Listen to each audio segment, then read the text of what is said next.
વસ્તી ગણતરી 2027ની તારીખ જાહેર। 1 માર્ચ 2027થી 2 તબક્કામાં વસ્તી ગણતરીની સાથે થશે જાતિ આધારિત વસ્તી ગણતરી। તો પહાડી રાજ્યો લદ્દાખ, જમ્મુ કાશ્મીર, હિમાચલ પ્રદેશ અને ઉત્તરાખંડમાં 1 ઓક્ટોબર 2026થી શરૂ થશે વસ્તી ગણતરી। બેંગાલુરુના ચેન્નાસ્વામી સ્ટેડિયમ બહાર નાસભાગ। IPL વિજેતા RCBના સન્માન કાર્યક્રમ દરમિયાન નાસભાગ। ઈજાગ્રસ્તોને સારવાર માટે ખસેડાયા હોસ્પિટલ। સંસદના ચોમાસુ સત્રની તારીખ જાહેર। 21 જુલાઈથી શરૂ થશે ચોમાસુ સત્ર। નિયમ મુજબ મહત્વના મુદ્દે ચર્ચા કરવા સરકાર તૈયાર। 12 ઓગસ્ટ સુધી ચાલશે સત્ર, સંસદીય મંત્રીએ આપી માહિતી। પૂર્વોત્તર ભારતમાં પૂરના કારણે ભારે નુકસાન, યુદ્ધના ધોરણે ચાલી રહ્યું છે રાહત અભિયાન। સિક્કિમ વાયુસેનાએ ચાર્ટર દ્વારા 2 અમેરિકન સહિત 33 ફસાયેલ નાગરિકોને બચાવ્યા। તો અસમના 21 જિલ્લાઓ પૂરથી પ્રભાવિત। SDRFએ 800થી વધુ લોકોને પહોંચાડ્યા સુરક્ષિત જગ્યાએ।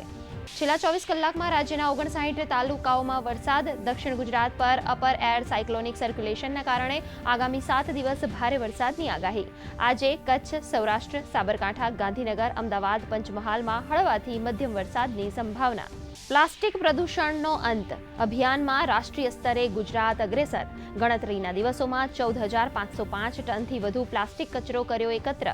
સમગ્ર આયોજનમાં જનભાગીદારી અને ઉદ્યોગોની ભાગીદારી રહી મહત્વપૂર્ણ। અભિયાનમાં 2.32 લાખથી વધુ પર્યાવરણ પ્રેમી સ્વયંસેવકો જોડાયા। નવી દિલ્હીમાં ભારત ઓસ્ટ્રેલિયાના સંરક્ષણ મંત્રીઓ વચ્ચે દ્વિપક્ષીય બેઠક। આતંકવાદ સામે સાથે મળીને કામ કરવાની પ્રતિબદ્ધતા વ્યક્ત કરતા ઓસ્ટ્રેલિયાના સંરક્ષણ મંત્રીએ પહલગામ આતંકી હુમલાના મૃતકો પ્રત્યે વ્યક્ત કરી સંવેદના। કહ્યું, આતંકવાદ વિરુદ્ધ લડાઈમાં ઓસ્ટ્રેલિયા ભારતની સાથે। ભારતે ADB દ્વારા પાકિસ્તાનને અપાતી નાણાં સહાયનો કર્યો વિરોધ। ADBને તેના સંસાધનોના દુરુપયોગ અંગે પણ અપાઈ ચેતવણી।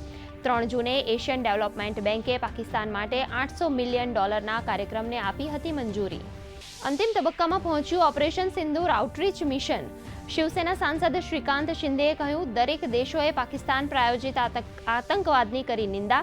તો રવિશંકર પ્રસાદે પાકિસ્તાનને આપવામાં આવતા ઇન્ટરનેશનલ ફંડિંગ પર ઉઠાવ્યા સવાલો।